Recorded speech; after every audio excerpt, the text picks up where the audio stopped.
YouTube, top of the morning. It's your Moorish trucker demonstrating love, true peace, freedom, and justice here, there, and everywhere. Oh man, Trans Am. Oh, they sure know how to surprise a brother here and there. So they dispatched me on a load when I was in Georgia. I was in right outside Athens and had to be in Albany in 2 hours, but it's a 4 hour drive.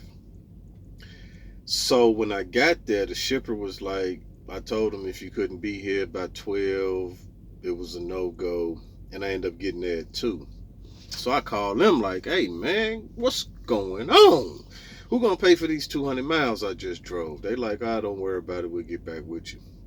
So then they told me to just pick it up the next day.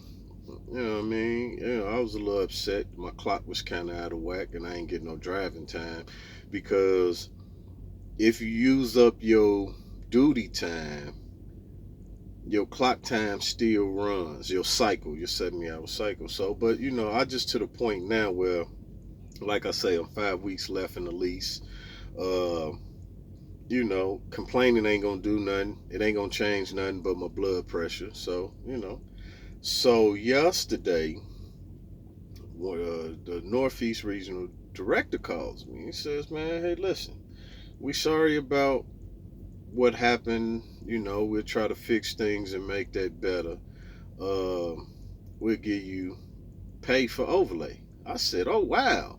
That shocked me, and for me, I ain't even asked them how much they were gonna pay me. It's probably be about $50 or something, but it wasn't even about the pay. It was the fact that this was the first time ever Trans Am has ever admitted to being at fault. You call them DMs and dispatchers, it's always your fault, or it's just something that happens in trucking. You know what I'm saying? Like you never get anyone to admit they fault. It's always either your fault or hey man, blow in the wind. It happens. And for me, that kind of changed my idea a little bit because, like I said, it wasn't the fact that, they willing to pay for the overlay. The fact that somebody said, you know what, hey, man, we messed up. We apologize. And we're going to try to make sure that don't happen again. And most of the time, I don't know about other drivers, but a lot of times, man, when you complain about a problem, that's really what it is. You just want somebody to understand that this is putting you in a bad situation. If not today, this week, next week, your clock, something, your paycheck, and the lack of concern for drivers is the problem. If you know what I'm saying, when you call that dispatch line, if they just act like they give a fuck, it can change the whole situation. One's not out here looking for sympathy, just a little empathy, a little understanding, man. So I do appreciate that. That threw me for a loop, like what? And my miles is getting better. So I don't know, man. I don't know. I may sign another 6 month lease with Trans Am. Just depending on, like I say, this was just 1 week out. And the last 2 weeks have been decent on my miles. Because, like I say, they got it. It's not like they're a struggling company. They can't find the loads and, stuff like that. They just, for some reason, take bullshit loads too because they market themselves as a refrigerated company. But I've done plenty of dry vans for Budweiser, Keurig, 7-Up, Dr. Pepper, hauling drinks. I've hauled paper. So, they're very versatile. And I've been to a lot there. And they sent me one time to get a trailer from a customer right there in Olathe, right up the street from the terminal. And all they had was dry vans. Wasn't not one reefer trailer in that whole terminal. Like, it was about 20 of them. So, maybe they do dry van and there's just not a lot of money in it or something, but they got the loads, man. They got the miles to give you. You can come here and make some money. It's just for some reason there's a disconnect between the driver and those on the other line of the dispatch. But I do appreciate, I think the brother name was Eric. You draw. He called, and I do appreciate it. You know what I mean? Just to say we made a mistake, you know what I'm saying, can solve a lot of problems, man. You know what I'm saying? But like I say, you get to talking to them DMs, and them ones just don't wanna bend or fold. You draw. So I do appreciate that, and like I say, leading up to my last couple of weeks, if they keep playing me fair, because because what I wanted to do was this a company where I stay at that does liquid uh tankers, because I got my tankers. I kept failing my hazmat, but I got my tankers, and they haul milk, apple juice, orange juice, things like that, and they pay pretty good, and they home every day, bruh. But they require a year, and initially, I figured I signed 2 6-month leases with Trans Am, and then I talked to one who say they finished the lease. They got some bands back. You know what I'm saying? So I already knew there was money on the table. You know what I mean? So that could be a nice look. And then going into a new lease, I get to transfer my escrows over. So that's $75 that won't come out my check. My maintenance account is already up. So I don't know, man. Just that look, as a driver, man, we do understand shit happens out here. But to have somebody on the other end blame you or refuse to take responsibility for it is what aggravates you. You draw, just to have somebody say they understand is decent. So, like I say, Trans Am, they continue to shock me, good and bad.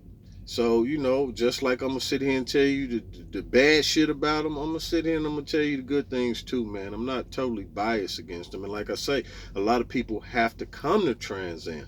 Me, I didn't want to train us. It's a second chance company. Some people got DUIs or accidents or something. Other people just fresh out of school, and maybe this was a better route for them, and things like that. So it's not a company that's 100% bad. For me, the main issues with this company, because they got good equipment, right? And they got the loads. You can definitely make the money. My issue with Trans Am is the dispatchers, point blank. You know, like I say, when you talking to upper management, I had an opportunity to talk to Marco. I had an opportunity to talk to the guy Eric. You see what I'm saying? It's like their attitude versus the attitude of and dispatchers remind me of, customer service reps. You know what I'm saying? Like, that's really their job, but they aggravated that they have to do their job. You see what I'm saying? And that reflects poorly back to the driver, because that make you not want to work for nobody no more.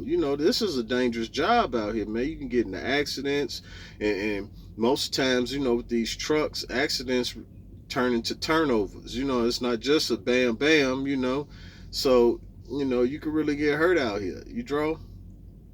But I do appreciate that, and like I say, the miles have gotten better.